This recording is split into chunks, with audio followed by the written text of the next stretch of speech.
And then we can pull up the slides on here. Yeah, okay, all right. There we go. Sick dog. And we eat. Yeah, yep. Finished it. I saw that you were doing it also. Last week was Panpsychism, I guess, and then this week is NDEs. I guess so. Speaker note? Yeah, I have it on my phone. Yeah. If you wanna, we can like,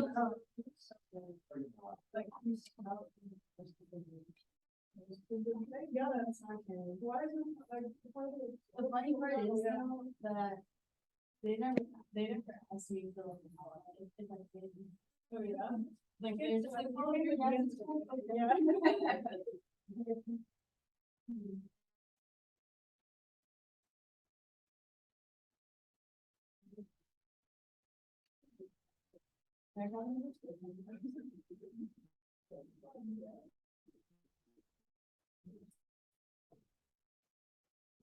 All right, are you guys ready? Hi, my name is Keegan. This is Georgia. And we're going to be doing nice to meet you all. DMT, the human body, and near-death experiences, aka NDEs. Take it away.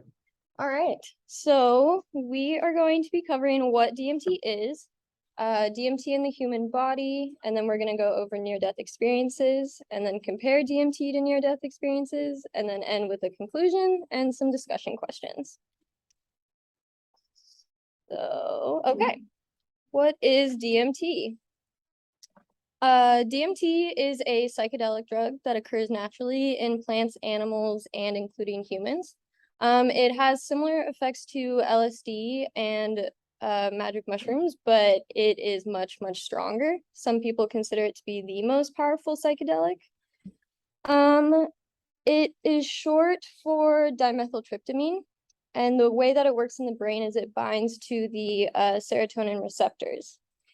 And it is called a tryptamine psychedelic, meaning that its core molecule is tryptamine, which is similar in structure to serotonin, and that's why it affects the serotonin.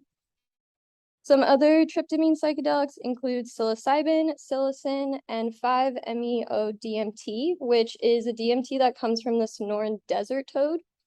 A lot of people get it confused as being the same DMT that's in our body, but it's actually slightly different. The use of DMT goes back thousands of years because it's the active ingredient in ayahuasca, and ayahuasca has been used in a lot of ceremonies throughout history in different cultures. As an isolated compound, it has a more recent history. It wasn't synthesized until 1931 by Richard Manske. DMT can be found in parts of Mexico, South America, and different parts of Asia because it's in a wide variety of plants. All right, DMT in the human body. All right, DMT has been found to be widely present in the mammalia brain. A study in 2019 found that DMT was in various locations in the rat brain, and they also discovered the 2 enzymes required to make it. Historically, it was thought to be created in the pineal gland, but that particular study at the University of Michigan found the enzymes necessary to make it were also in the neocortex and the hippocampus. They also found that DMT could still be synthesized and released without a working pineal gland. Let's see. All right. DMT has been found in low concentrations in human brain tissue, and then slightly larger amounts in the cerebrospinal fluid.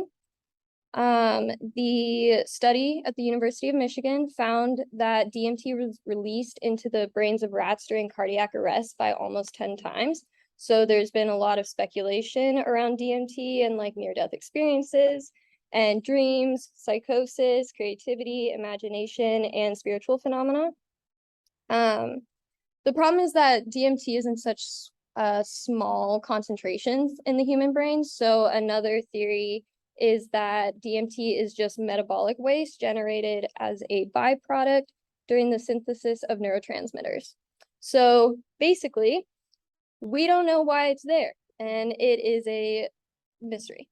So yeah. All right, so near-death experiences, what are they? We covered them in class a little bit, but we'll go over them again as review. So 10 to 20% of people with documented cardiac arrests experience near-death experiences. That's a lot higher than other heart-related issues for whatever reason. And typical features of near-death experiences include changes in thinking, emotions, and paranormal / otherworldly events. And this is a lot of this I got from a reading on near-death experiences. So as far as thought processes, so near-death experiences have like distortions in the sense of time. People report time stopping. They don't have a sense of time at all. It goes faster. They experience years. They experience faster, clearer thinking, a sense of sudden understanding. And then emotionally, they have overwhelming sense of peace, well-being, joy and cosmic unity, one with all, unconditional love, paranormal qualities, out-of-body experiences. They have accurate perceptions of their body and the environment. There was this case where this woman had a surgery where she had her eyes taped shut and earplugs, and she was able to accurately report a lot of events in the surgery afterwards. It's really interesting. And then we went over the case where the woman knew where the shoe was in the hospital. And then otherworldly features. So they'll see like an unearthly world or dimension, encounter entities of various types. A lot of times it's loved ones, or like godlike beings.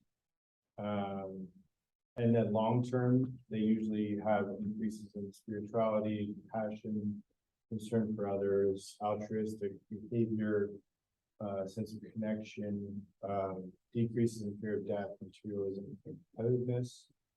And it's long-lasting. There's like 90-year-olds that have these as children that still feel it in their old age. Next. So comparing DMT with near-death experiences. DMT and human consciousness. So I got a lot of this from a 2021 study on the effects of DMT on humans. There's been other studies, and it agrees with a lot of these other studies, but it's the most recent. So they had 36. I remember which like what study is it? It was Imperial College London that did the study. I think we have a link at the end of the slides here. Yeah. So there's three main things. There was like 36 people that they did the study with at the end of the day. Three main things really.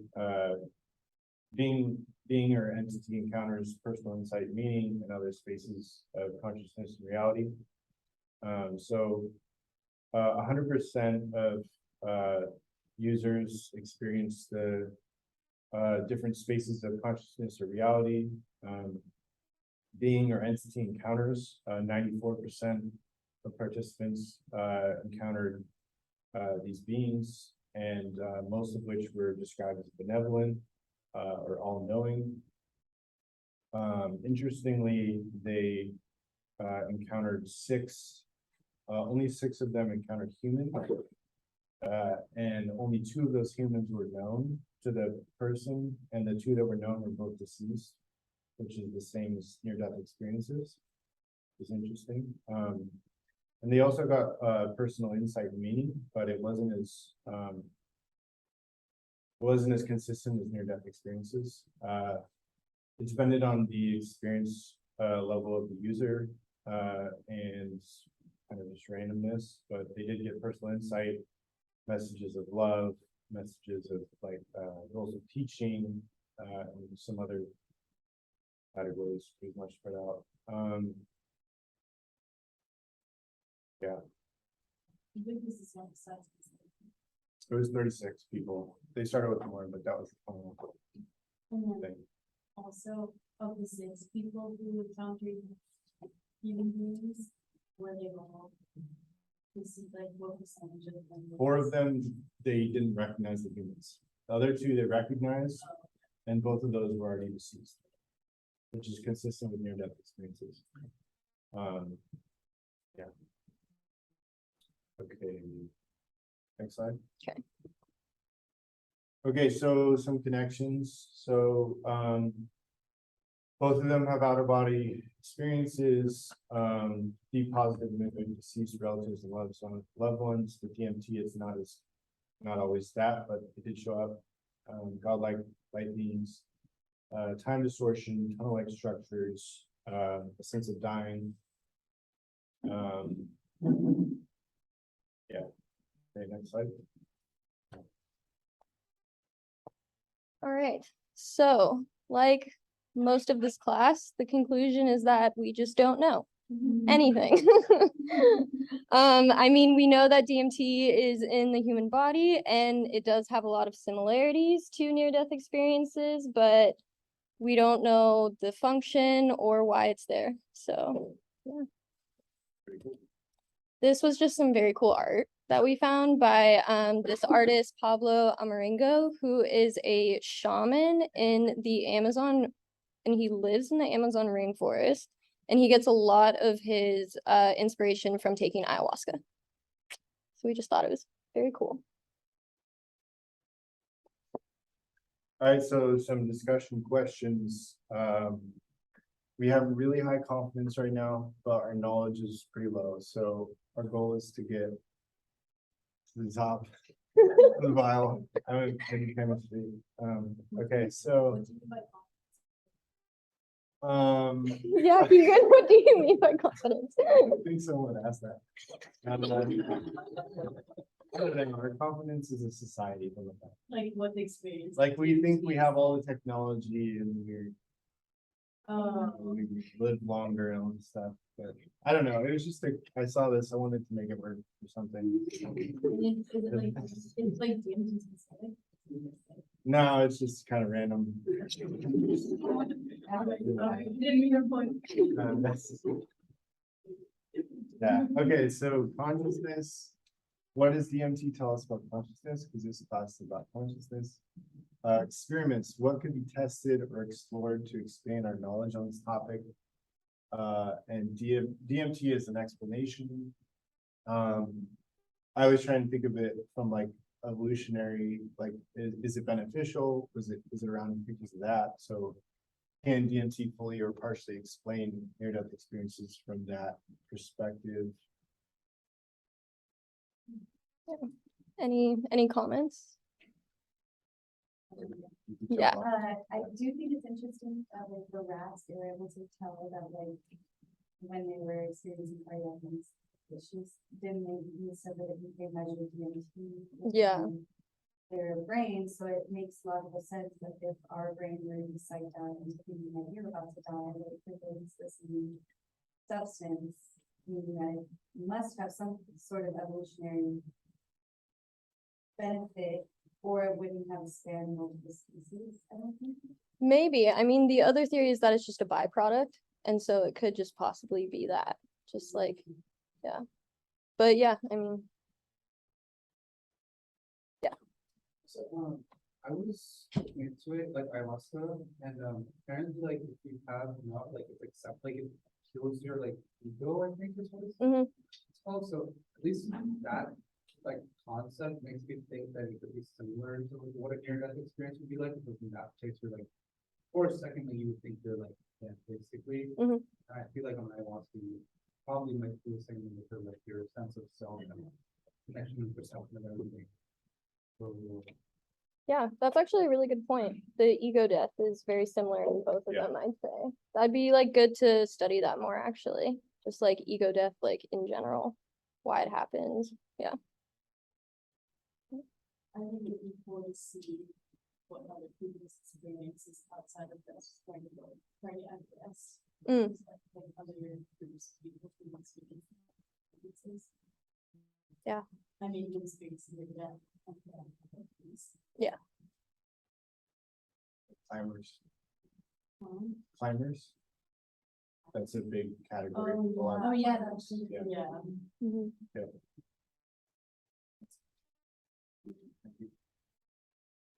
I also think that like, you kind of feel like you have a very, to go with your confidence. You have a very like good idea of what constitutes like near-death experience and like what is, and like it's not in relation to cardiac arrest. Like, Mhm. this is kind of Yeah. in our normal of it, so it's not that useless. Thank you. There you Anything else? Questions? go. I'm excited for the future research that's going to be happening in the next 10-20 years. Oh, do you guys have any ideas for research or experiments? Yeah, I think it'll be cool. I think with the psychedelic science, I think Yeah, opening up and also a lot of scientists are speaking about what we want and less rigid testing. For the future of these things and just coming into that realization that it doesn't really make sense to stay too rigid for the instance. Yeah, it doesn't move the scientific process forward. Yeah. especially if it's something that's experienced universally, you know, like really on the sound perspective. Yeah, totally. I concur.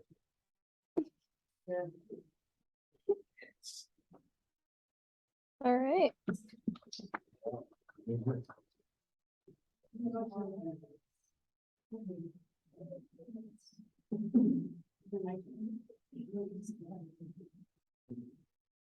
Okay. I think I downloaded it. There we go. Okay. So I don't think anyone is surprised that I'm talking about shamanism today. I hope that I have enough to fill 5 minutes. So I'm going to acknowledge my sources first. This article, I can send into the Discord a link for it. It's really, really interesting. It actually speaks like scientifically about shamanic trance, and it includes subjective quotes from the people that they included, and in their own words, they're describing these experiences. So I recommend, I am touching on like linguistic similarities. I recommend that you guys take the opportunity to read the article, because I do believe that our language and the way that we explain things and the similarities and the way that they're explained through subjective experience can kind of give us a hint about how related those experiences are, because language may interpret our reality, right? And then also this was our reading that we already did, so I'm sure you guys know. So just for a little bit of history and establishment, shamanic states of consciousness and shamanism period is traced back to the Middle Paleolithic cognitive revolution around the 70,000 years ago.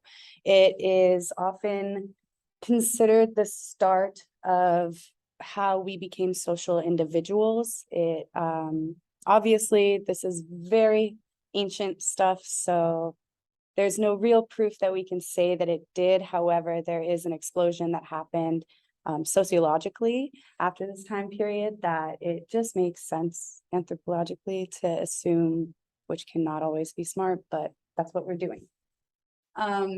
This is a quote from the study that I did. It's a bunch of big words unnecessarily, but it basically says that shamanism, after they concluded this study, cannot just be wrapped up in like tripping out.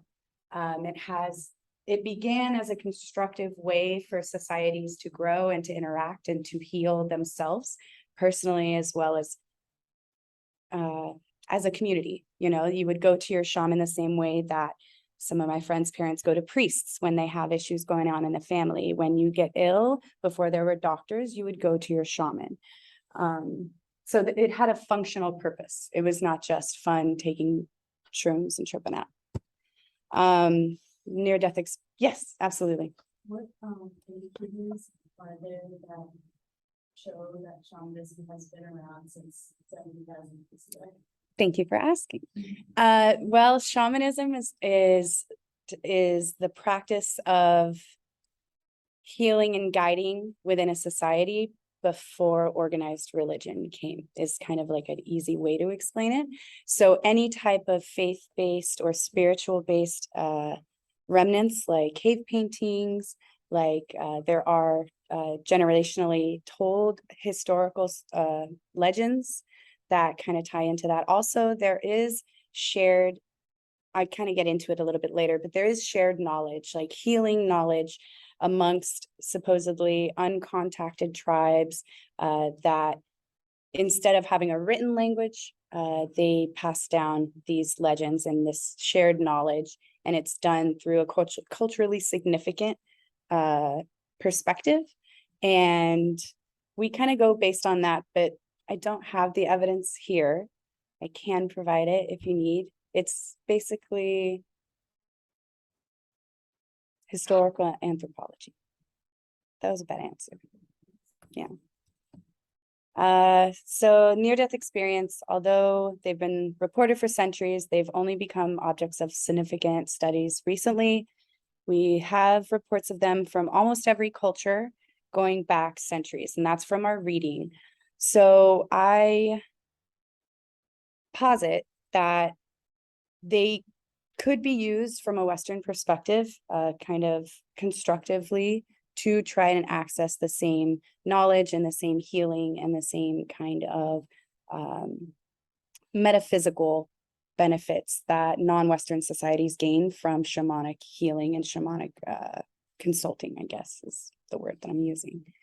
I also think that there are striking similarities that we're going to go into that have to do with altered states of consciousness from like our pathological Western perspective, as well as like what is detailed to be like meditative, right?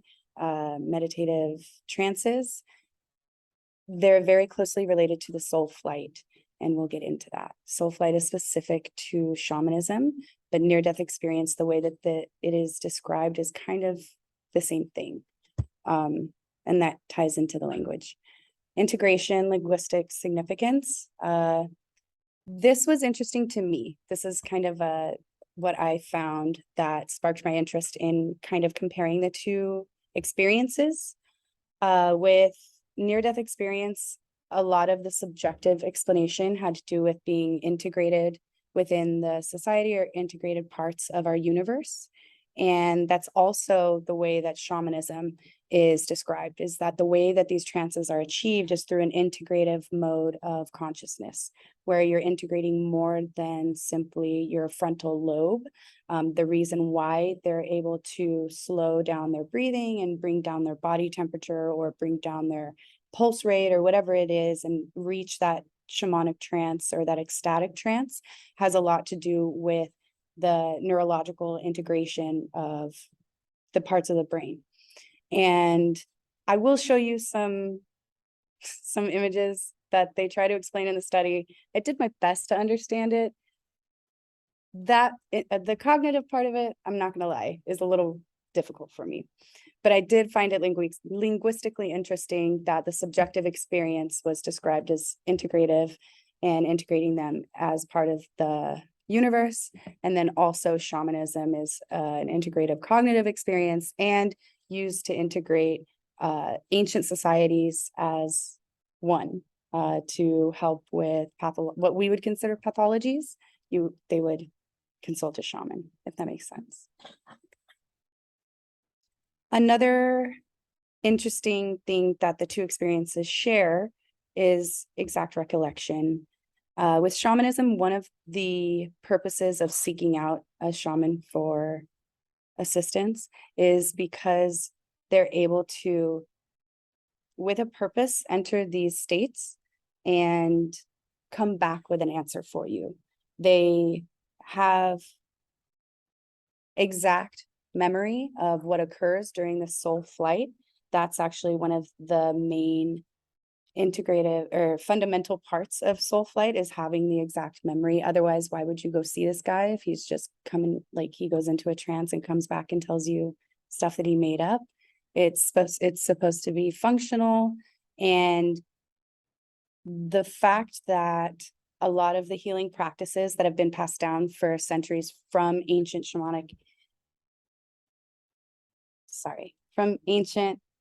indigenous groups is accurate, like it works. And it's not as easy as just walking around the forest and eating things. Like there's something to be said about the fact that, there's something to be said about the fact that it has endured for so long. So it's not just BS. Like I feel really self-conscious about this right now because I'm kind of throwing out that I really believe in this the same way that I believe in near-death experiences, but here we are. And then what I really found interesting with near-death experiences having the exact recollection was when it discussed the blind subjects that were able to specifically describe what was happening around them during the near-death experience, and I describe what things around them looked like. And I believe that they were blind from death, or they were blind from birth, if I'm remembering correctly. Also, I found it interesting that there was the subject who her body was brought down to, like, she was basically dead, like her body temperature was brought down, her breathing, they stopped her breathing, and they brought her brain to kind of like a state where it wasn't being active.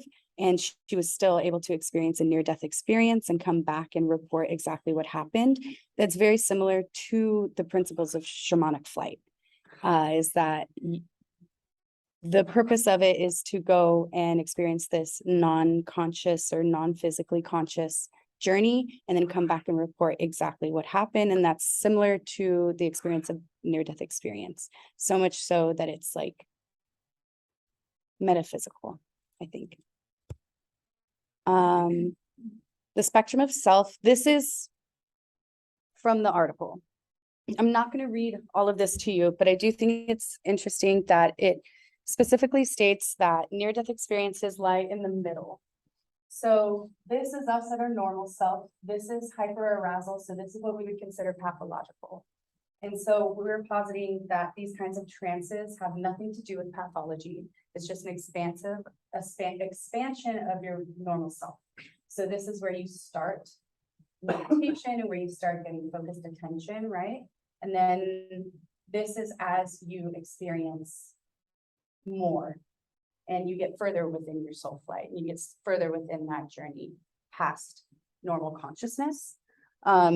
I just think it's really interesting that the article that I chose to use for talking about shamanism also references near-death experiences, because my hypothesis is that a near-death experience is simply the doorway to the ability to experience soul flight by choice. This one's really difficult for me to understand, but I'm going to try. This is an example of the integral cognitive experience that I was talking about earlier. So normally we only access one side at a time. Our brain can only operate this one at a time. However, the hypothesis from the story or from the study is that when people are experiencing shamanic trance, they're activating both sides of this graph, as well as kind of linking the two constructively. So it's not just that both sides are active, it's that they're active and they're being used together to interpret the world around you, which is why you have access to not only the consciousness that you're supposedly living within your body, but then also being able to travel outside of your body and accurately report back, depending on your culture, what your ancestors told you, or what you found out when you went to the entrance to the spiritual world in your shamanic flight. Okay. Let's see if we can do this, guys. I feel like I haven't prepared you guys for this one. Okay. Is it fair to think of near-death experience? I don't think I like the same as a similar physiological experience as shamanic soul flight because of the similarities in subjective experiences and the way that it often changes one's place in the world. And by that, what I mean is that after someone has a rebirth to be able to access shamanic soul flight, it changes the way that they interact with their world around them. The same thing happened with the experiences with the people who experienced near-death experience. I hate that. But the people who had near-death experiences, they also were completely changed in the way that they interacted with the world around them. And so I'm curious if you guys think that that kind of a result may indicate that the same mechanism physiologically was triggered or not.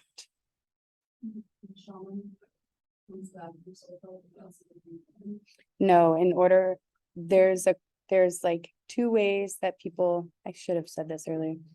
There's two ways that people technically can be a shaman. Like you either are born gifted is one way, or you experience some kind of trauma, or sometimes there are rites of passages where they'll give you a metaphorical rebirth through like a intense physical endurance, like not a test, but like an endurance task. And after that, you're like forever changed.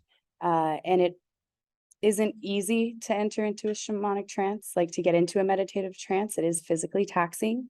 So it's not something that anyone can just pick up like that. So there is something that occurs to change the way that they interact with the world. So I don't think that I prepared you for that question. Do you think it's fair to believe that someone who has experienced a near-death experience could voluntarily re-enter the conscious space with purpose, much like practitioners do in soul flight, to address practical or spiritual concerns?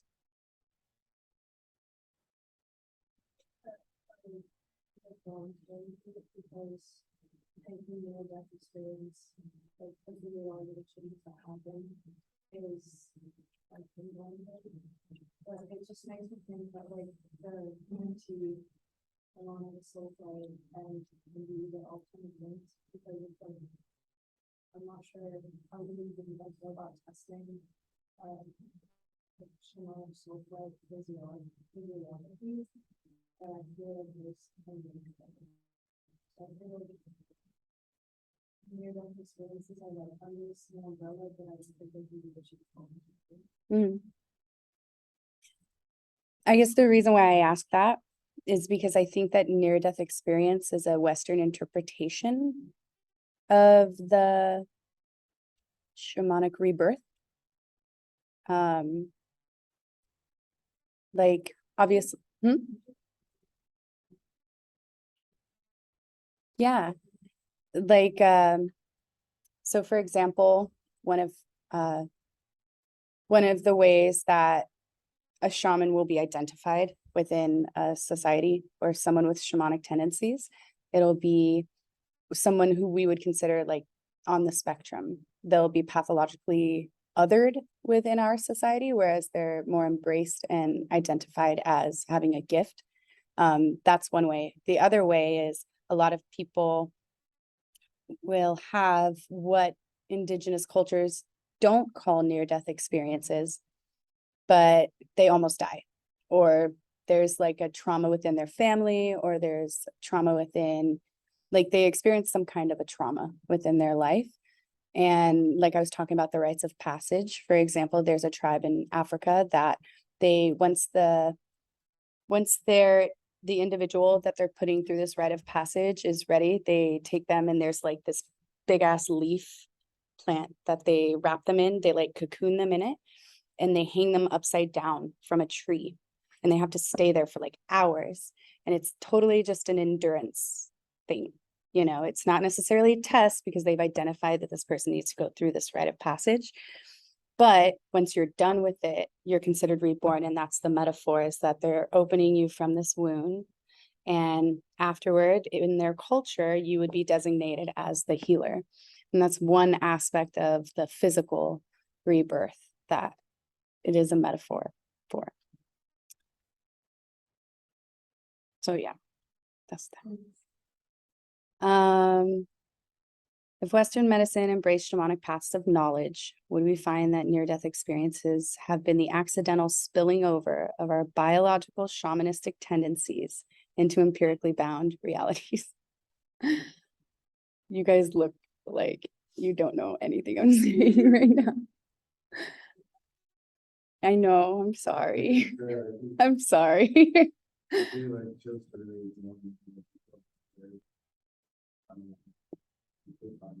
Mhm. The reason why I included this question is because there's an anthropological theory that, I mean, it's not really a theory anymore, but that religion is biologically ingrained into our brains, in the sense, not organized religion, but if we remember, shamanism is a way of knowing the world, and that's all that religion is, period. So when we say that religion is biologically ingrained in our brains, it's that seeking to follow an unknown other, or seeking out to consult with an unknown other, has roots to the beginning of human culture. 70,000 years ago is when we know, based on archaeological evidence, that's what I was thinking about.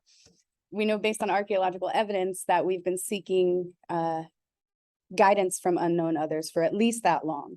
And starting then is when we would send someone, a designated individual, or what we now know of as a shaman, to reach out to cultures nearby and share knowledge and gain knowledge from them. And then that developed into the shaman that leads your little culture, right? Over time, that becomes religion. However, if religion is biologically ingrained in our neurology, then the fact that Western society has been so exclusive of metaphysical parts of our bodies like that, I believe that when we experience a near-death experience, it's like the covers pulled over our ancient instincts for a second. And we simply push it aside and say, okay, well, this is an isolated incident based on you experiencing cardiac arrest, and it may be associated with DMT, and we don't know what it has to do with it or anything like that. However, non-Western perspectives would say, okay, this is something that happened. This is something that is spiritual. It is not physical. Let's explore it and let's see where we can go with it. It's better understood. But kind of like your image thing, like we think we understand what NDEs are, even though we say we don't, we still think we know what it isn't, which it isn't a biological thing that we can recreate, and it isn't something that's helpful for us, and it isn't something that we can learn about and gain from. It's just something trippy that our brains do. And I don't think that that's true. Mm-hmm.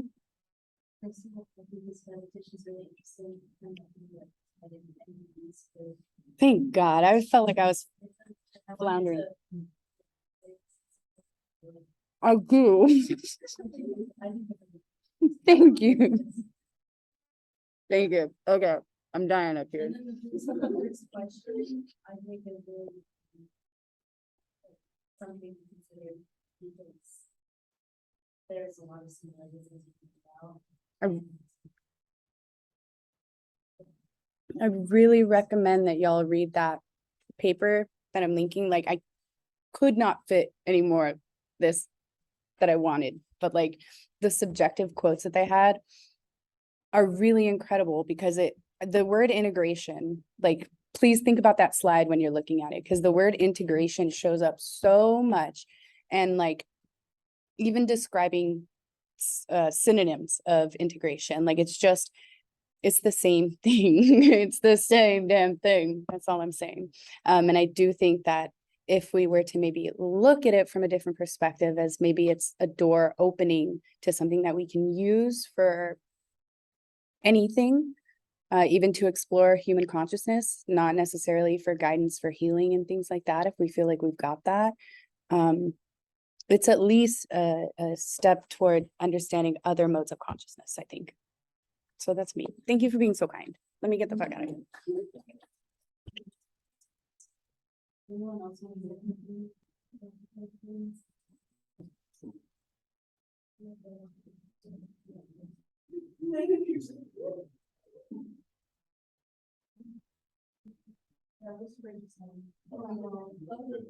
We can follow up. It was. Yeah. Yeah, I was gonna say. If we like have one of the NDEs, like what they were, and we're like, oh. Yeah, and the thing about, I'm gonna go back actually. This slide comes up a lot in consciousness research, like the hemi-syncing and just accessing two parts of your brain at once. So Yeah. No, it was good. Yeah, I understood that. Like, because I've seen a very similar graph like this many, many times in lots of different papers. But is it really that you cannot calculate that? No, it's not. It's like. I was just reading the story. It's like that the left hemisphere is dominant. So it just means like the lines interacting with the talking on because we're very good based. Yeah, we're not very much subjective based. Yeah, and I think like they're saying that the left hemisphere is more object based. These are all like I always find like once you actually learn about neuroscience, it's kind of funny how they say like, oh, the left hemisphere is like charging this, you know, the responsibility of the left hemisphere is verbally blind because when people are engaging in verbal tasks, it tends to be the case that the left hemisphere is more active in the research that they developed. So like the studies that they have conducted, but I think it's funny because then they generalize it to the entirety of all verbal interactions to the left hemisphere, which is just not. In my opinion, it's like a stretch. I interpret it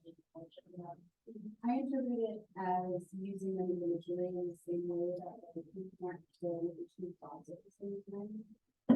You know. But it's like a no, but it's not a thought. The thought is not just only one, right? So it has like. Really pushing them out. Yeah. I'm not being right because She's not not having having a a design. Oh, I know, it's just because I've read about this and I'm Yeah. just wondering. I can take the for really understanding as well. No, I mean, like, it's very hard to understand. Yeah, it's hard to like. I think the point is though, is that normally when it's being done, the left hemisphere is like more active. But then when it comes to this situation, it's like that's just like situations.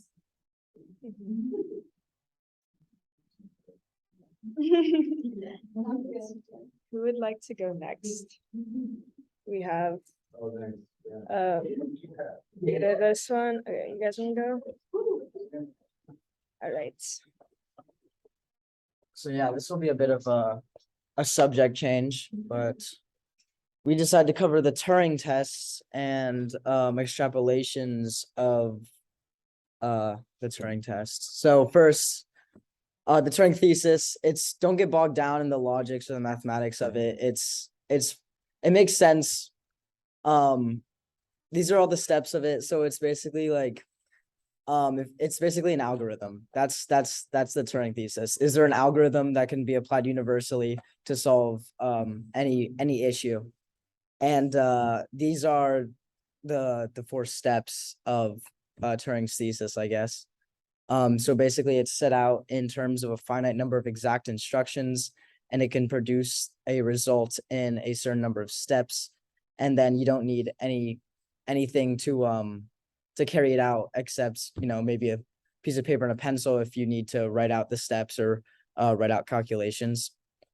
And it doesn't require any thinking on the part of the person doing the steps. So then the Church Turing thesis, because this was a piece of work composed by both Church and Turing, it said that there's a set that contains every mathematical function whose values can be obtained. It's basically just saying, it's a very, very winded way of saying that there is a certain number of steps that can satisfy conditions for effectiveness. And then Turing goes on and he says, well, I'm going to invent this thing called a Turing machine. And it's not an actual machine. It's a logical or mathematical machine. And it's basically just algorithms. So Turing's thesis: whenever there is an effective method for obtaining the values of a mathematical function, the function can be computed by a Turing machine. AKA, what it is for a task to be computable is to be computable by a Turing machine. And it's basically, if there is any algorithm that can be done or any function that can be done, Turing says that this machine can do it. It's a universal machine in that way. This is a Turing machine that someone created. And basically, in theory, these tapes would be infinitely long so that you can write infinitely long instructions to allow for like all the instructions to go through. And it's basically just a computer. He invented a computer. And yeah, they're mathematical objects. So then Turing went on to create something called the imitation game. And this was when he was studying at Harvard, I think. No, Princeton. I think it was Princeton. He was studying at Princeton, and they would play these games on like their Saturday nights instead of going out to parties or anything. They would sit in their dorms, probably with a drink, and they'd have a girl classmate and a boy classmate, and they'd go into different rooms, and then they'd have a guesser, and basically the guesser has to guess which room contained the girl, which room contained the boy, and the guesser, they're allowed to trick each other. So like, I think it was, he wants to guess who the girl is, and so the boy's allowed to like slide notes under the door and say like, oh, I have long hair, and the guesser has to use these clues and figure out, okay, who is giving the most stereotypical responses that would fool me into thinking that this one's a woman or this one's a man. And so this gets extrapolated further into artificial intelligence with replace the girl with AI, and it's which one can fool me, and the AI is trying to fool the observer into thinking it's a human. So then giving responses that would imitate those of a human. And what this comes down to is, can machines then think? A sufficient condition for a machine to think is to be able to fool a human. This is the imitation game. So then it comes down to the Turing test, which is the imitation game. Can a machine fool humans? And if it does it therefore have basic cognitive states? And then I guess these are my questions for this section. Yeah. So I've heard about the Turing test so many times, but I still don't really understand it. Right. How does the Turing test, which I'm not sure if I really understand it, but the Turing test tests whether a machine is effective at doing something? So yeah, that was Like the first. yeah, this is Turing inventing algorithms, and here. So it's basically What's it say? okay, yeah. So yeah. It's like, I've barely wrapped my head around it, to be honest. I'm not a big math guy, but it's like basically, a Rubik's Cube. Mhm. It's like, is there one way that you can always turn a Rubik's Cube where it will always solve it? So it's kind of like that. And then it's like, how effective is that algorithm, I guess. Oh, it's like, to solve it. Yeah. Yeah. So yeah, and that goes into AI because AI uses algorithms and neural networks to then solve the problem we put forwards of imitating a human. So yeah, then I guess my first discussion question would be, is the Turing test an adequate test for thinking or cognition? Because all it states is as long as a machine can be indistinguishable from a human, therefore it has it's no longer, or it's a true artificial intelligence, and it's no longer just a machine. And then second question is, can there ever be a machine that passes the Turing test? Because we're getting pretty close to that, I think, actually.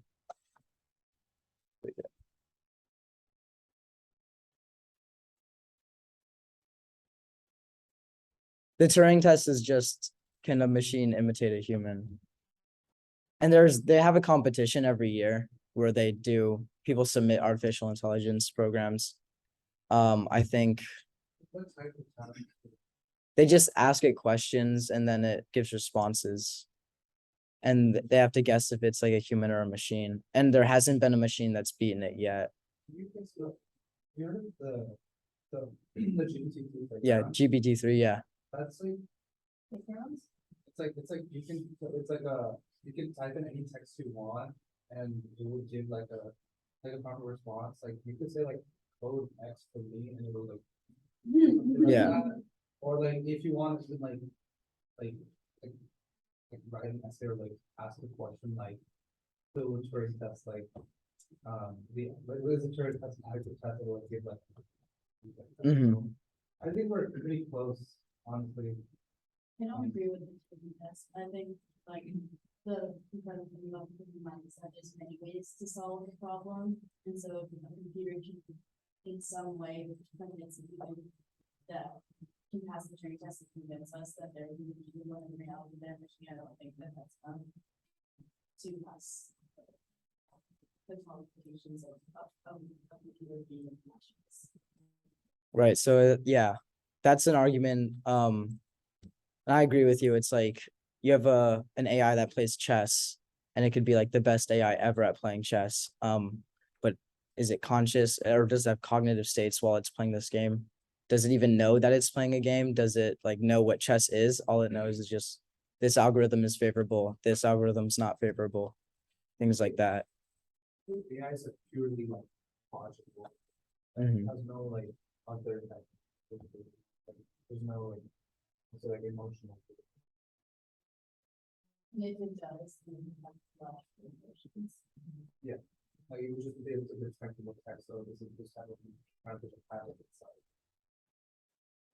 Like a psychopath is able to identify what emotions are appropriate that aren't able to genuinely replicate them. Interesting. No, like psychopath is a good metaphor for machine. But then psychopaths still have like cognitive states. They can, Yeah. yeah. I mean, in terms of, No, yeah, I get what They, you're saying. they like don't feel the things, but they know they should feel the things. yeah, they can identify with the Mhm. appropriate responses and imitate it, but they do not genuinely experience. Mhm. I don't know that they experience.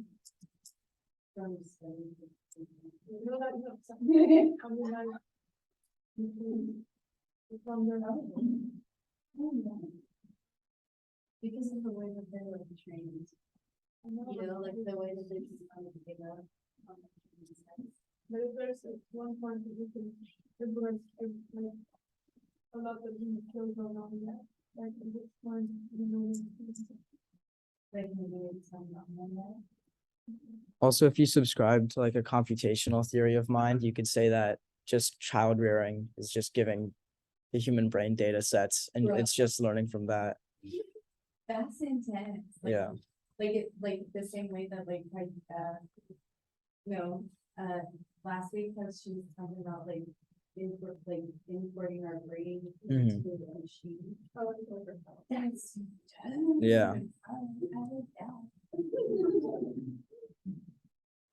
And then I guess, could there ever be a machine that passed the Turing test? GPT-3, I think they're releasing GPT-4 It's gonna have exponentially larger neural connections or whatever they call it. Right now, it's like 175, 200,000. Yeah, it's gonna be massive.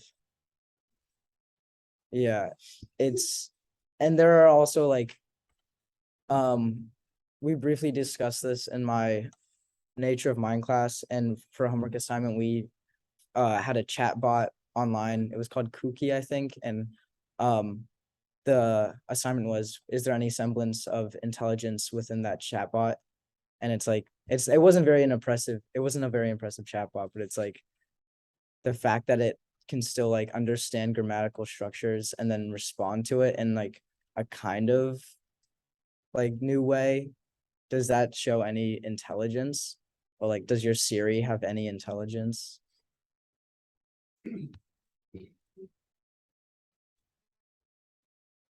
I think a good way to answer your computational theory of mind question about like being raised is like being trained on training sets. Yeah. Could be like observational studies on isolated development cases. Like, we played like situations in which children were neglected and raised in like serious isolation. Like feral children, like children who are like raised by animals. Or like that too, yeah. Yeah. Where there was a little girl who was like captured. Mhm.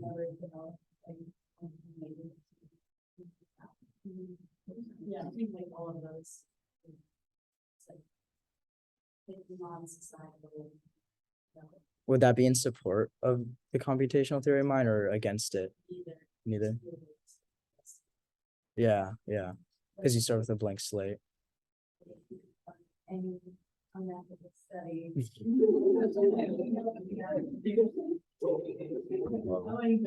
You'd have to be a Stanford student. You'd have to be a Stanford student. So yeah, then this is relevant. It's John Searle on the Chinese. So I'm gonna talk about the Chinese room experiment, and sort of another reply to it, which I think is pretty cool. So just sort of an overall question, right? If you had a computer program that can read any Chinese question and answer it in perfect Chinese, similar to the Turing test, does that computer understand Chinese? Yes. Food for thought. Okay, so the experiment, we already sort of went over this in class, but I'm gonna review it again. Imagine you're in a room with a box full of Chinese characters, which you don't understand, and a book full of the instruction of the language. If a Chinese speaker were outside of the room and were to pass you messages in Chinese under the door, would you be able to follow the instructions from the book, and understand what they're saying and provide an adequate response? So does this mean that the speaker knows Chinese? Searle argues that you don't understand Chinese. So if you were to give instructions to a person who only spoke English and didn't know any Chinese, he could answer these instructions in perfect Chinese, or answer the questions through the use of the instructions in perfect Chinese, but he himself wouldn't actually understand the language. He wouldn't have an understanding of Chinese. So another way to think about it, sort of simplified, I guess. So if strong AI being conscious AI is true, then there's an experiment, then there's a program for Chinese such that any computing system that runs this program, that can run the program, thereby understands Chinese. So, but I, as a human, can code a program for Chinese without actually understanding the language. So therefore, strong AI is false. So basically, it's saying that a program cannot endow a system with language understanding or sort of understanding in general. Basically, AI can't be conscious. And this is sort of a cool counter argument that I found in the Chinese room experiment, which I think is pretty reasonable in my opinion. It's called the systems reply. So it basically says that while the man that's running the program does not understand Chinese, the system as a whole does. So you can think of the person responding as sort of a processor of information in a total system. And this total system would include things like the room, the book, the person himself, and the symbols. So while individually this processor doesn't understand information, the total system does. Similar to how a computer, right? The CPU is taking in this information, but through the entire use of the whole computer, it actually, does its thing. And someone else presented on this. I thought it was sort of a cool piece of evidence for it. The extended mind theory with David Chalmers, right? Basically saying consciousness does not just happen in our heads. Similar to a prosthetic limb becoming part of the body, technology such as computers can become part of our mind. So it's sort of similar to the situation where these things in the room is sort of our extended consciousness, allowing that system or thing that's going on to be conscious. So who was right? I have some sort of basic discussion questions, but can an inanimate object be an extended piece of our consciousness? Does the system's reply disprove Searle's argument? Can you think of anything that might refute the system's reply? And sort of the kicker, is conscious AI possible? Yeah. And yeah, guys drawing that for you.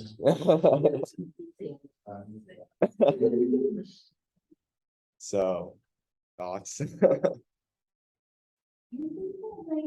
it does mean, yeah, like, I think that the system understands Chinese, like, and I also think that, like, the answer at least leans more toward knowing Chinese than not knowing it after being exposed in that way.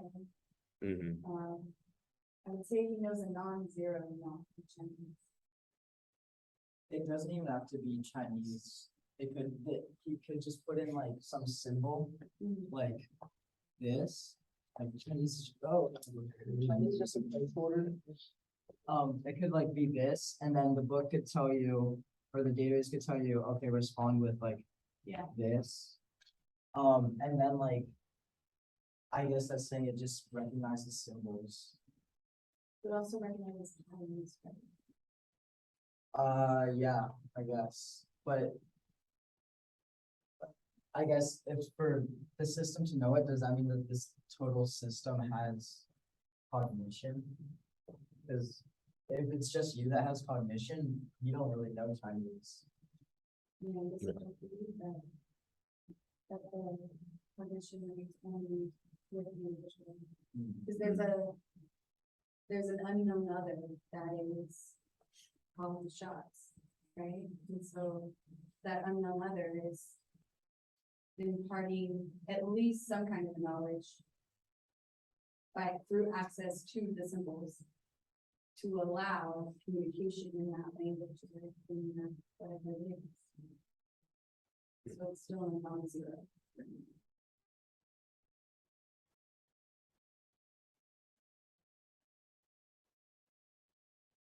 I have something to add to the kind of inanimate object beliefs and it's about consciousness, and it's about consciousness residing outside of the human brain.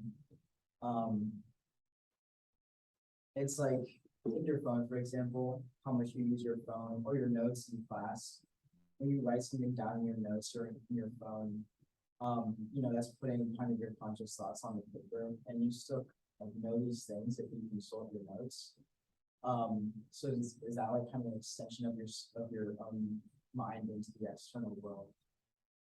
This is kind of off topic, but yeah, I read something about that recently. I think it is to some degree. Like with markers, people get very picky about how their room is organized because it's like literally their minds in a way. So that's why it's like if you mess up someone's room, you're messing with their mind. They don't, and like people also when they move to new locations can like seemingly change their personality almost. So I think it's like an inanimate object being part of your consciousness, I think is pretty valid. Yeah.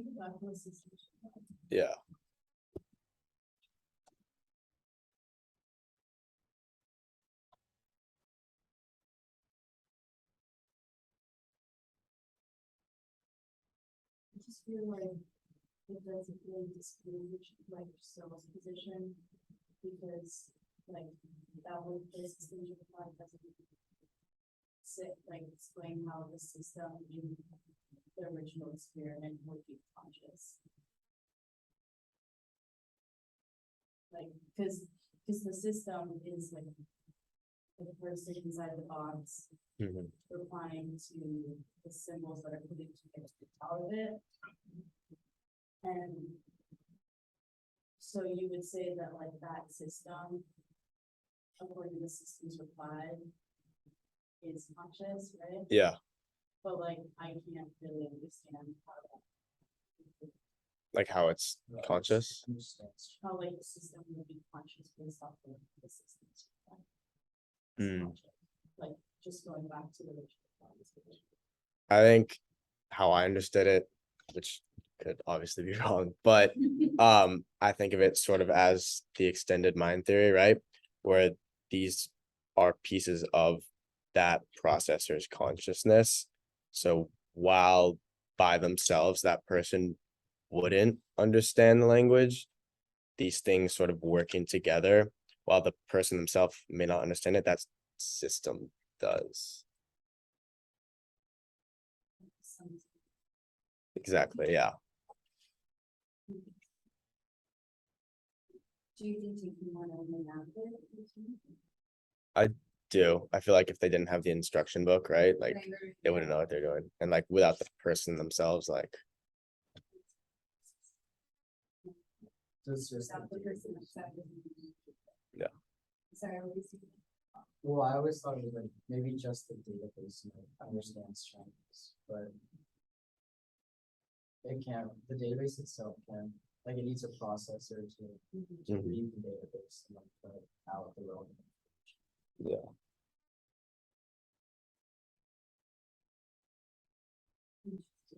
I think it depends on how you think of like in the Chinese room experiment, like are you thinking like, or is the person is like, are you deciding if the person is conscious or if like that room itself is conscious? So if Cyril's saying that the person is, then I don't think it disproves it, but if you're talking about just sort of that entire system, I think it does.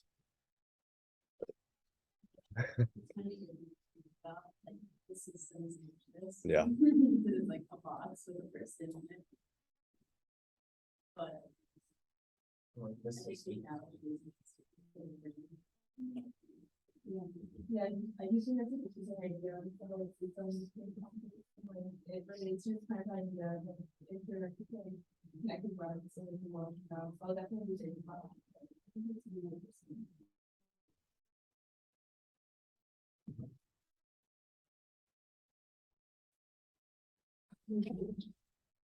my, one of my friends, her grandfather's, wrote some philosophy and he wrote an entire book arguing that the system understands Chinese.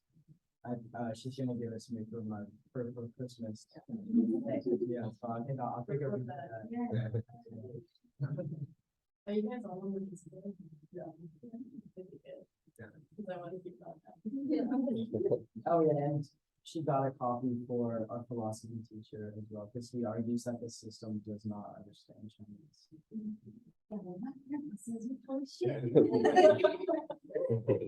He like wrote our philosophy professor like a note in like at the front.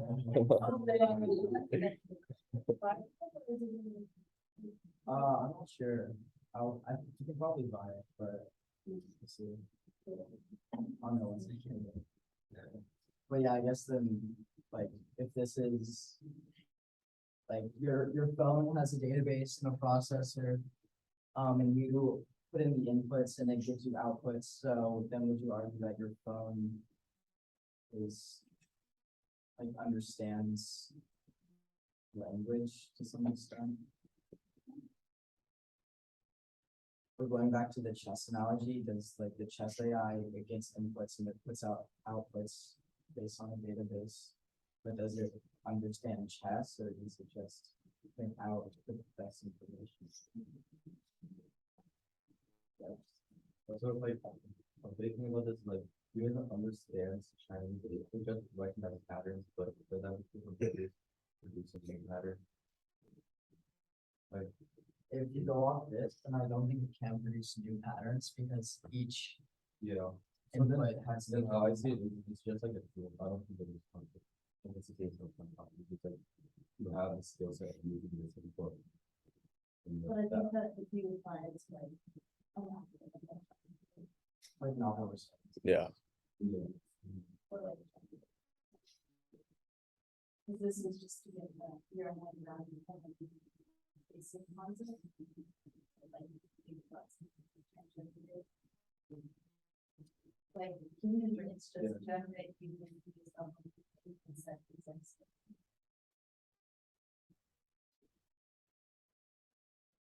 I think that would just be strong.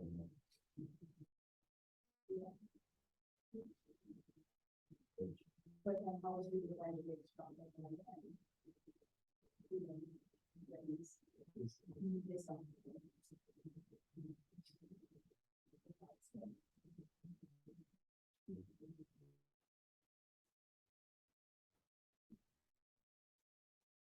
I just keep going back to the thought experiment of marriage before I just have room, because I think that is like a difference between knowledge and subject experience. And I feel like, the system should know, like, knows the patterns, it doesn't mean that this is an experience that way. And there's so much more connected to like, where it kind of brings up our, like, language system. And like, when we compare this knowledge to our use of that.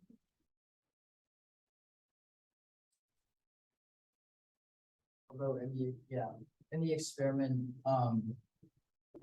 the interrogator receives a sufficient response every time.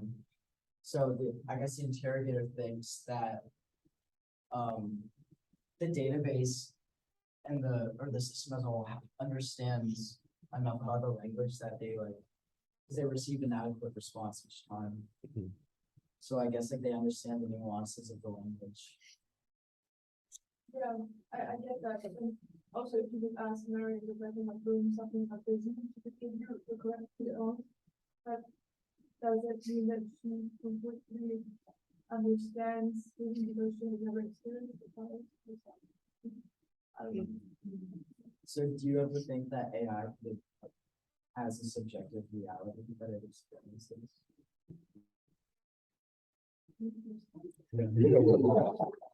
Yeah, like it's possible, have experience. That's kind of Isn't it easy to complain with that that's not going to I guess maybe engagements in actual Mhm. discourse, Yeah. like the practitioner. No. Mhm. But the system which holds the, what are we calling the knowledge? Just knowledge Yeah. Yeah. Database. database. The person is not enough. Engagement of the database. Engaging in language discussion with individual outside of the group. So I think that is subjective experience, just not in a way that the practitioner can interpret. But what's experiencing it? The whole system has an experience. The experience Of is the discourse. occurrence, Okay. like not past experience, but just the fact that it is occurring and it is engaging in discourse is an experience. But I also believe that Siri being able to like when you first get your iPhone, it has you say like specific phrases and like, it can pick up on like colloquialisms that I use in the practice, my Siri picks up. But like if I were to try to use another person's phone, it doesn't always work the same. So I think that that speaks a lot to like the subjective abilities of AI. But it's like they learn based off of their experience. And that's all, that's all that subjective experience is how we've been shaped by the differences within our lives, so. Until they report back to us, I guess we can confirm, but there's no algorithm. Even if you know some things. Like if you make an algorithm and you sort of like want it, and then it uses the same algorithm and sort of like on it, would it necessarily like assign some weights to everything? Like if the training set was the same, like let's say it's in a different field, like they can say the same thing, but like in a different order, what that would expense in. It'd be really similar, but I think like if you have like there's like a certain level of iterations, like the number of iterations you have to do for it to be the same. Or even if it's like one less thing.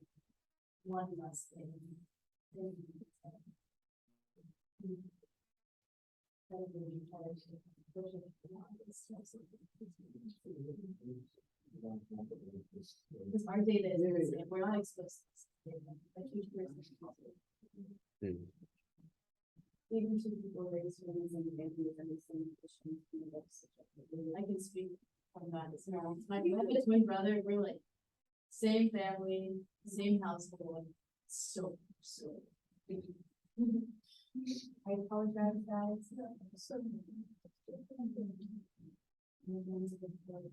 Yeah, I think that's not laughing at it. No, it was I will see you guys. Yeah. Thank you so much. Yeah. Thank you. Is that 10 kids? Maybe like 11. Yeah. My calves hurt. Yeah. Oh boy. Oh, I don't like calling. I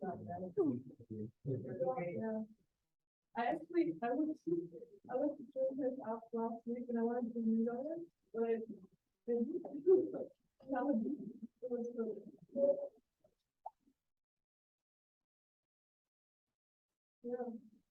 I was yeah.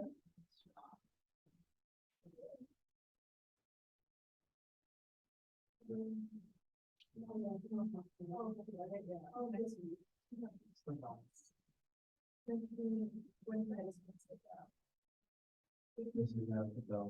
Okay, fine. So, yeah, okay. Actually, I have a question. You can add it real quick. Yeah.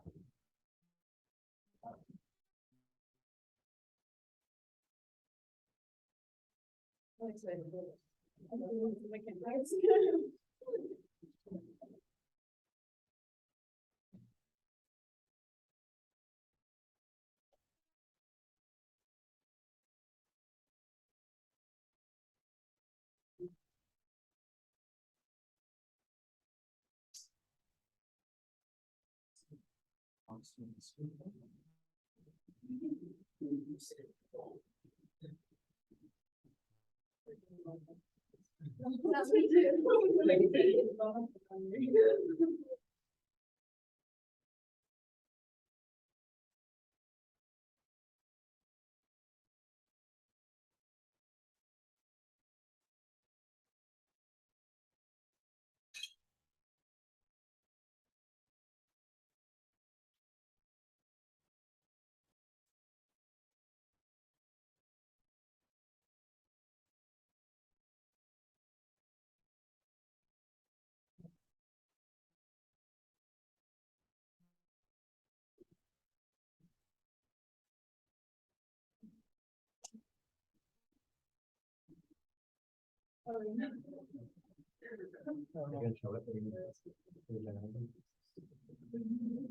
Well, I think it's because the internet is like.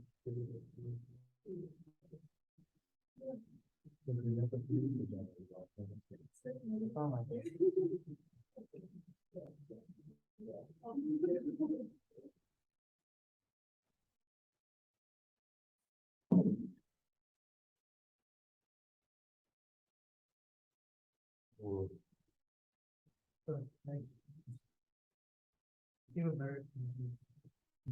longer one. Okay. You good to start? Yeah. Okay. Okay, yeah.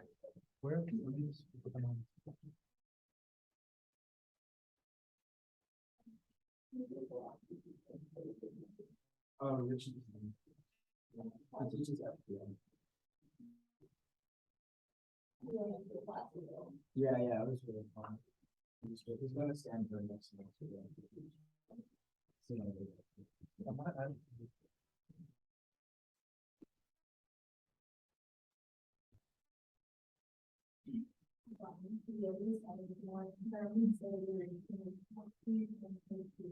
Oh, yeah, he's in a double minor in CS and US. Data science. Yeah. Yeah. Big skills.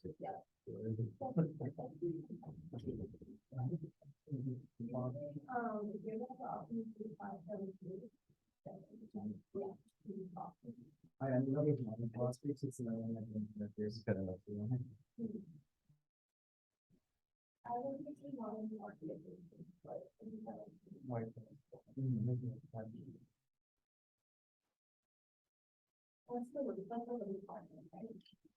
yeah. Whatever, it's like a bonus thing. Yeah. Yeah. I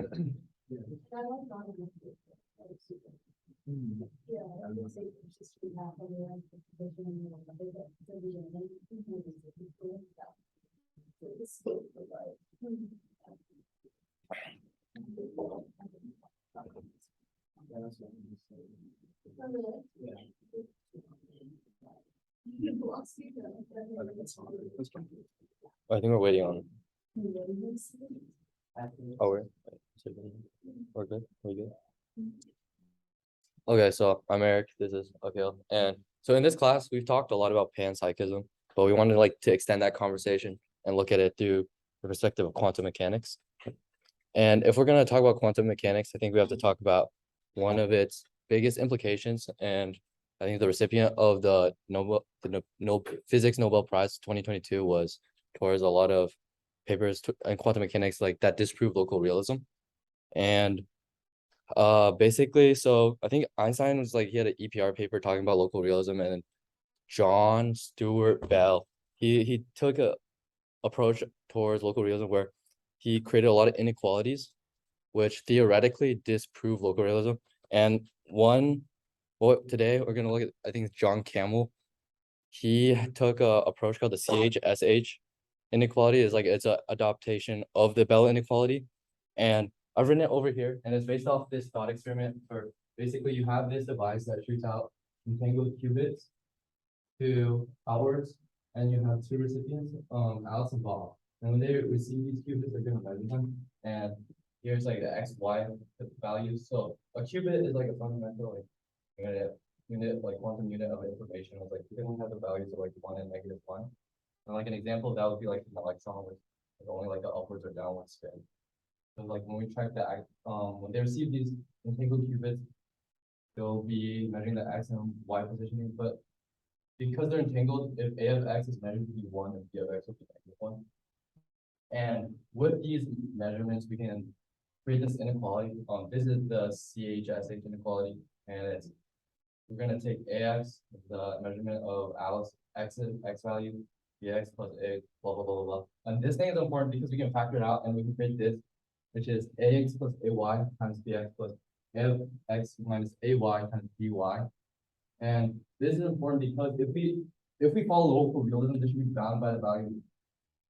The absolute value of this should be bounded by 2. Because if we look at these parentheses, we have AX plus AY and AX minus AY. And because these things can only ever take the values of 1 and -1, and have possibilities of 1 plus 1, which is 2, 1 minus 1, which is 0, -1 plus 1, which is 0, or -1 minus -1. So possible values produced by this are going to be 2, 0, 0, 2. And following local realism, we should theoretically, when we test this and we take the average of all these measurements, we should get a value less than 2. Well, when we practically experiment with this, I think John Campbell, I think you actually did this experiment at Berkeley. You created a device that would shoot out these entangled particles, and when they measured this, I took these averages of all the values. They would kept on getting this value of 2√2, which kind of disproves local realism because it literally like kind of breaks the math there, right? Which is kind of insane.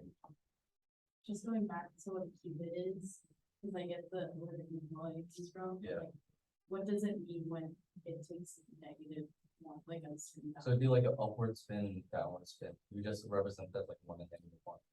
So like a bit. Yeah, it's like A qubit's just a quantum bit. It's like before measure it should be. It could basically be like an end state between, I think it's like -1 and 1 or 0. Just a- Yeah. So, like, yeah, there's a lot more like states it could be.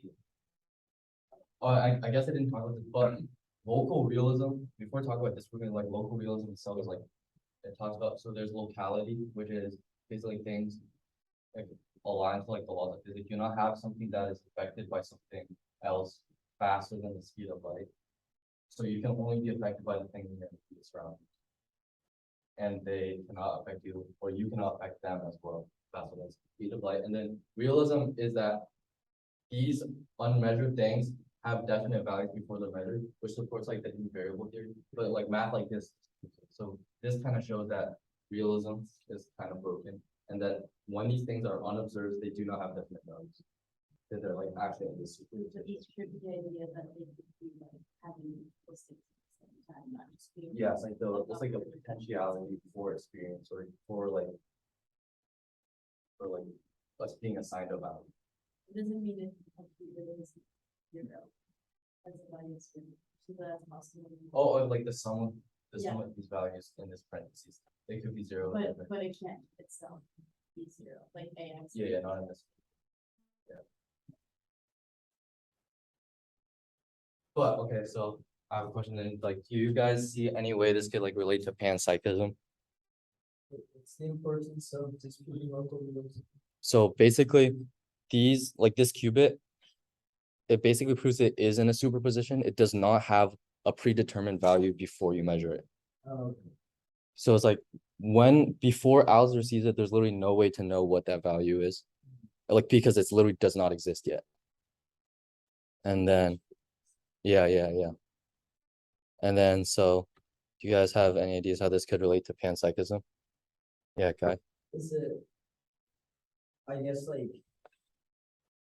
It requires conscious observation to obtain the value. Yeah. So then therefore, without any consciousness, it never has a value. So like before there was any consciousness in the universe, with none of these quantum particles had value. So therefore something had a consciousness. It depends. Okay, it depends how we define consciousness, right? But if we take the panpsychist perspective, where everything is conscious, then these particles are already conscious. Because they already exist, but like there is, it kind of like implies that there's like this proto-conscious like form, not like form. That's what I think you're kind of hinting at. So yeah, it's like my take on this is like it does like is like kind of like heavily related to like the hard problem of consciousness, right? Which is kind of like boils down to like how do these like objective systems produce subjective experiences? And my take on quantum mechanics and panpsychism is like it kind of flips it all around.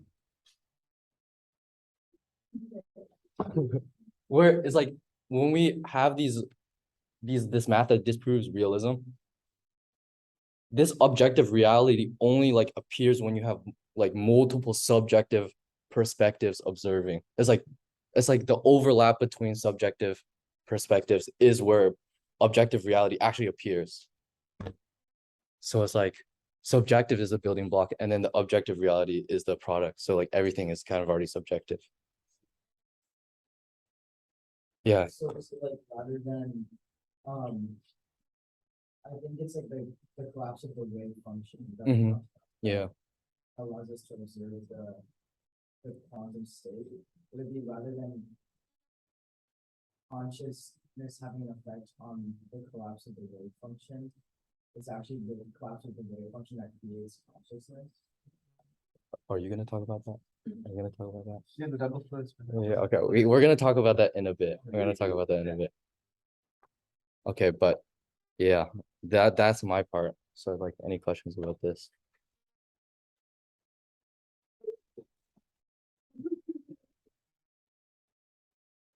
So the next part, I'm gonna talk about the double slit experiment. So basically, the double slit experiment was basically the sign that scientists used like a laser to emit photons that would pass through two slits, and they were expecting like to see just the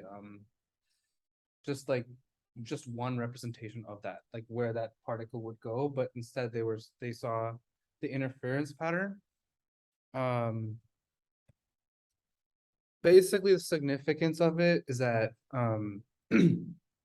we see the particles, like the observers, like when they were observing without any measurement device, were able to see the entire interference pattern.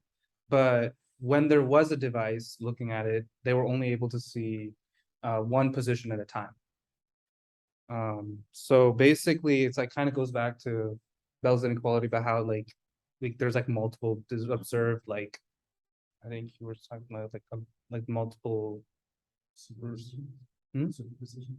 kind of, but like also multiple like reality kind of things. It was like multiple, yeah. Probability space. Yeah. Yeah. Yeah.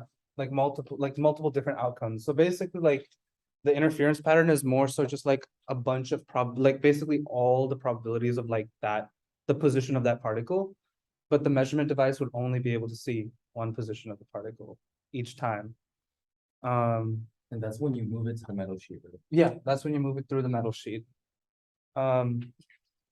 So basically there were like there are two interpretations of this. There was a Copenhagen interpretation, where it's basically like when an atom is not measured, it travels in a wave where at each point the wave has a probability of where the particle will land. And there's another interpretation which is more related to panpsychism, which is that each possible outcome of any given action, the universe splits to accommodate each one. So how does this relate to panpsychism? So basically, like in the experiment, like conscious observer like an observer can see the interference pattern, but when there's like a measured device, they can only see one specific point where the particle is. Which basically it's like there's two different perceptions of the same particle. And since there's like a distinct effect, basically like it kind of shows how it like in a way like there's like a there's a different, I'd say, outcome depending on certain scenarios that like we don't control, but like a particle controls in a way. So it kind of shows how there could be like consciousness in particles rather than just humans. So what do you guys think?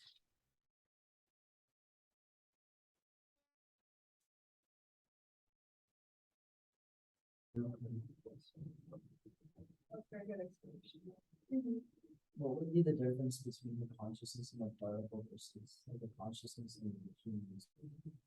So I think that this panpsychism talks about like the integration or like combination, and then you have higher levels of conscious emerge from like collections of lower levels of consciousness. Like maybe even like the conscious experience of like every single particle is so higher level of consciousness for like. But yeah, it's like higher levels of consciousness are like emergent from lower levels of consciousness. Because you can see this like in biofilms. It's like colonies of like bacteria, or like they have like can communicate through their genes and like have complex like behaviors, but they're literally just like sheets of bacteria. It's pretty cool. Yeah, I think it's very interesting. And I thought about this a lot that I'm not sure, if you like take it to like an ethical perspective, like if you think that every particle has consciousness and then kind of depending on the complexity, it gets like more higher conscious, like for example, humans, but at what point do you draw the line and say, like, at what point is like a child or like a baby conscious of moving or like it's I think it gets very hard to distinguish also like to distinguish at what point is the consciousness, like the complexity of the conscious particle is high enough to warrant like moral regulation. I think it's like a big thing is like, I think higher levels of consciousness are rare. I think it's like a rare appearance. I was thinking there's like a big like conscious can be like very basal level. It's just like simply awareness, but not necessarily like self-awareness. It's like an analogy I had is like, it's like sometimes you have a headache, but you don't even notice it until you start thinking about it and then you notice it. But it's like you're experiencing the headache the entire time, you're just not aware that you're experiencing it. So it's like like if you were to like say these things have like a basal level of consciousness, like they could literally just be experiencing stuff but not realizing they're experiencing things. Yeah. So do you think that there's a better word for it than consciousness, or do you think that's the right word to describe what like these particles, like the energy or the like whatever kind of situation these particles are? I think it is kind of like maybe like proto consciousness, but it's like it is like very like tied to like awareness. So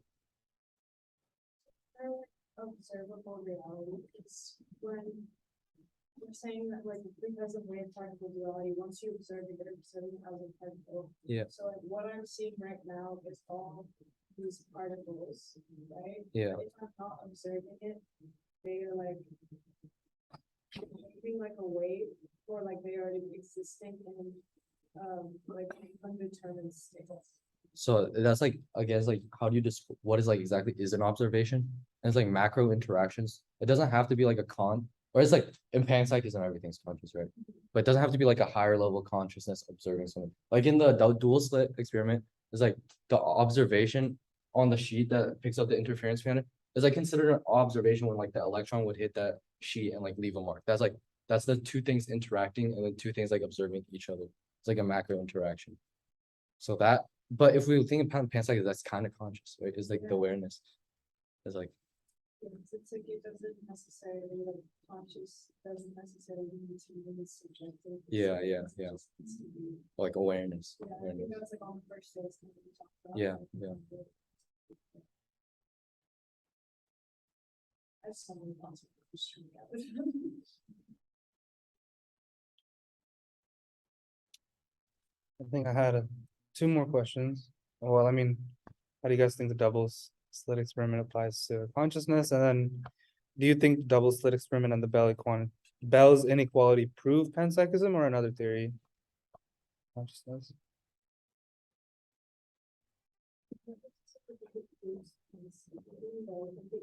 Like when I think of the double six, it just makes me think of like the other the many worlds theory and stuff like that.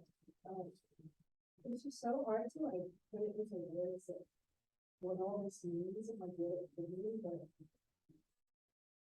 I don't know, I think like the fact that they like going back to that, it can exist in like a range of states. Mhm. So once it's observed, it picks one, but that doesn't mean that the other, because like opposite states as well. Yeah. That means that if you observe one and all the other picks the other one, you get that. And if there's like a spectrum of one of these that's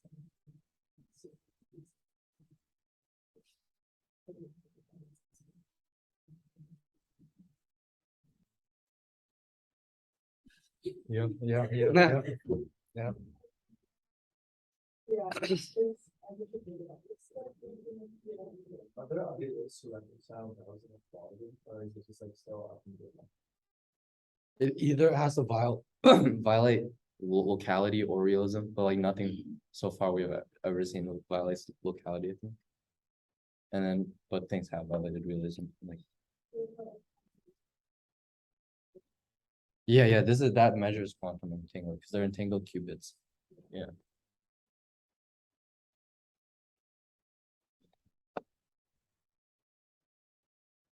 That's it. That's it. There was one bonus slide. The, Oh, yeah, we have a So, bonus slide. okay. It, hold on, how do I unhide this? They can see it. Okay. Basically, I don't want, you guys don't have to read all the whole text, but we asked GPT-3 what's like how panpsychism and quantum mechanics are related. And this is the response. Yeah. Yeah.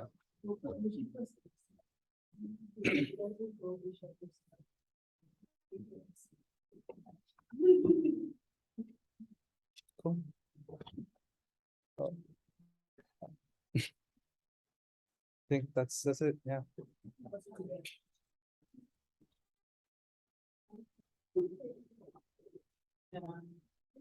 How do they know when you type in the question, like, playground?